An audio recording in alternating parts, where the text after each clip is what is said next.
Hey, what's up guys? Welcome back to the fish room. My name is Travis and welcome back to another video. So today we're going to be replacing the dead MP40 dry side. We're going to go through the whole process of rewiring it to the original controller and hopefully that fixes the issue.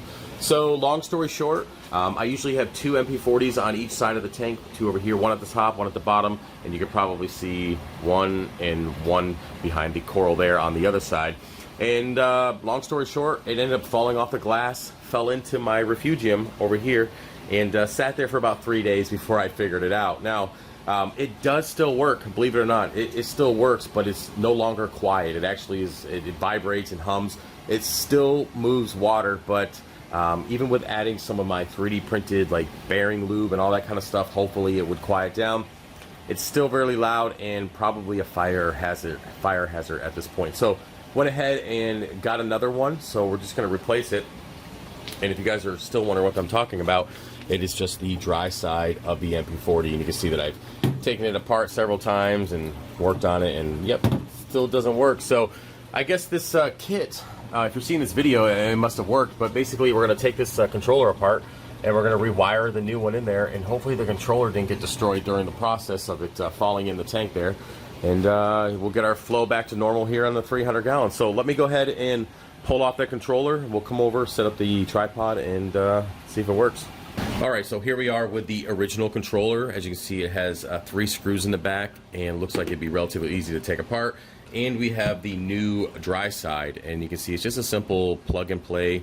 It's got the little clip there to hold everything in place. So looks like it's going to be an easy project. I guess at the end of the day, as long as the controller's not fried from the original mishap, it should be good to go. So let's go ahead and start taking this apart and see what happens. So we got 3 screws.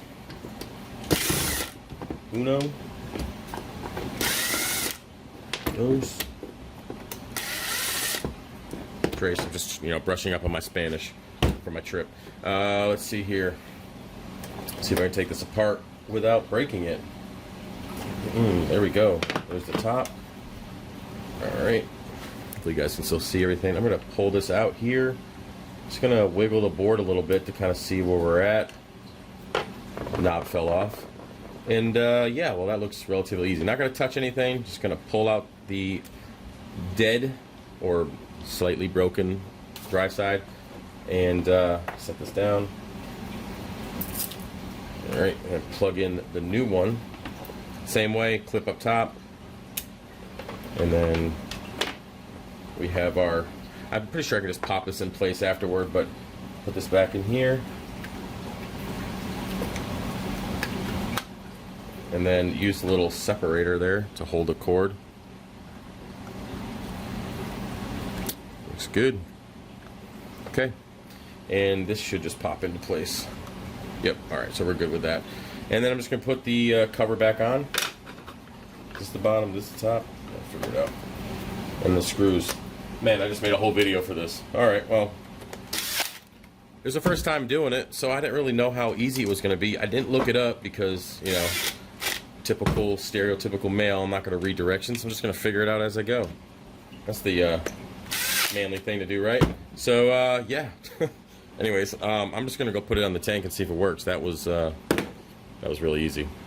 Okay, so real quick, when it comes to the NEM guard, it's very simple. It just kind of clips into place and protects your fish from getting sucked in. Now, I use these in the 300, even though the majority of the fish are quite large and they're not going to get sucked in, but I still have a lot of little clownfish, damsels, chromas, stuff like that, and the last thing I want to do is have them pulled in, because I do run these pumps at 100% and they're relatively strong, especially during the night. Even though it's not at 100%, there's still a little bit of that reef crest stuff, and there is a potential of them kind of drifting into it, and I don't want any of my fish to get sucked in. So very simple, and if you are interested, they are on my website. I have them for the MP10, the 40, and the 60, and there's a bunch of different versions of them. This is the most popular, which is the open front. So with that, let's go ahead and get into the 300. Alrighty, so everything is done. The pump is in its original location, which just kind of shoots flow back behind this rock structure, down behind, over the montes, all that good stuff. Now I did install a new little suction cape holder cable majigger thing, and yeah, that's the official name of this now. And basically what happened is I had some salt creep on this one, and it came loose, which caused the pump to kind of fall in and land here into my my refugium, which caused the whole issue. So that is a 30-cent piece, cost me like 200 some odd bucks. So that's life in a nutshell for you. Anyway, the pump is in its place, it's good to go. The cable's good. The controller is in its holder here. That's not going to go anywhere, so we just got to plug it in, and I think it's got power, so we're going to find out. And here we go. And that was just the light of my phone going off, nothing more. So it looks like it connected back in there, and it is flowing. It is definitely flowing. It's super blue. You guys can't see anything, but trust me, it is flowing. Definitely. Okay. Oh yeah, you can see that dust of, well, it's working. It's super blue, and now the tank is completely covered in detritus. Keep in mind, I haven't had any flow in that back area for about 2 months.